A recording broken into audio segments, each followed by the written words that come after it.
next technique is called deflecting hammer. Now the important thing about this one is that it is deflecting, so what we're doing is we're showing a deflection, we're not doing an entire block, hard block like we normally would. This would be a technique for a situation where you're a little more confined in your space.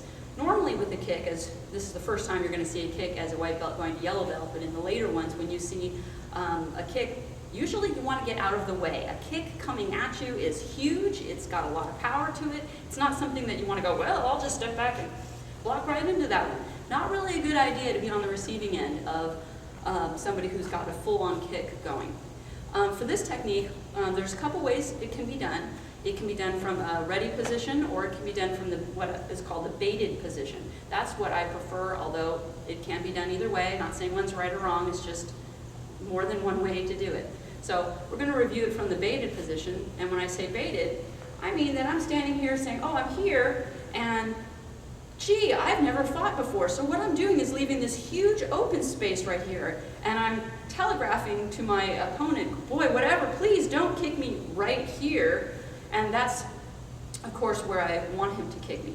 So I'm going to be here going, oh no, my guard is just awfully high. So as he comes to kick, we're going to redirect it ever so slightly. Check.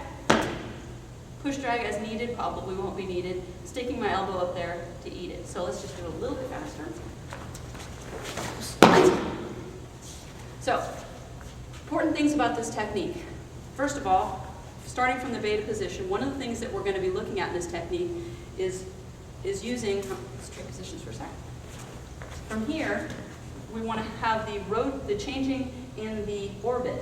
So we've got the orbit is going like a choo-choo train, starting this way, chug, chug, chug, chug, chug, chug, chug, chug. And what we're doing is we're using our arm to guide our opponent's leg and give it a little bit of a pulling off balance and a yank. So we don't want to knock it way out of the way. If I knock the kick this way, then he's not there. And I want him to follow this. I want this to be a very special gift for him. I want him to eat this. Yummy. So the way to get that is to use frictional pull. I'm going to be pulling in along his leg, using my arm to pull on his leg. As he's coming forward, I'm going to use my left hand, is now becoming even more active than before. Before we had positional check, contact check. This is, we're going to pin, or we're going to do I guess this would be a hugging check. We're going to pin this right to him in case he wants to come and use that as a punch of some sort. So it's going to be reaching out, checking, and then all I need to do from here is change my rotation, my orbit, to here. So I'm going to be using torque, one of the 3 power principles, and I'm going to be twisting.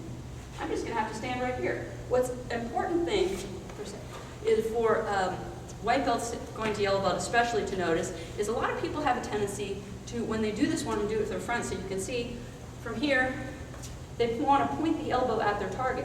The problem with this is when he comes in, if I do this and I go da-da, he gets a free pass on a nice lunch. So we don't want to have that. We want to make sure our gifts are shared.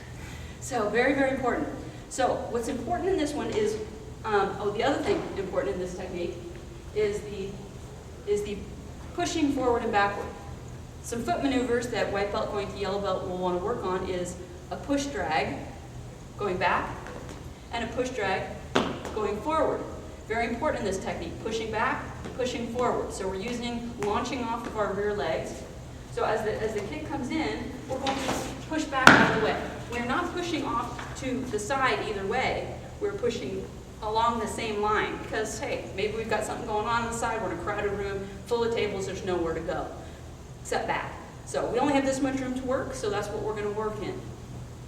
So from here, as this comes down, at the same time you push back, this hand is going to immediately come to check in the event that he's trying to throw a punch, he's trying to throw something.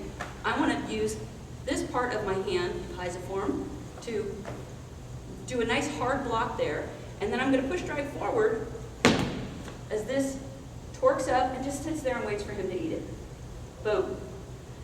So, looking at it from the other side, person is here, 1, checking, eating the elbow. So, important things in this technique, working on the orbit, changing orbit. We've got an orbit going this way, and then we're going to just cut the circle in half and just stop the orbit right there. And secondly, important thing, push drag. So important to work that footwork of push drag versus a step drag. There are some people I have seen that will step back and do it in a cat and going forward.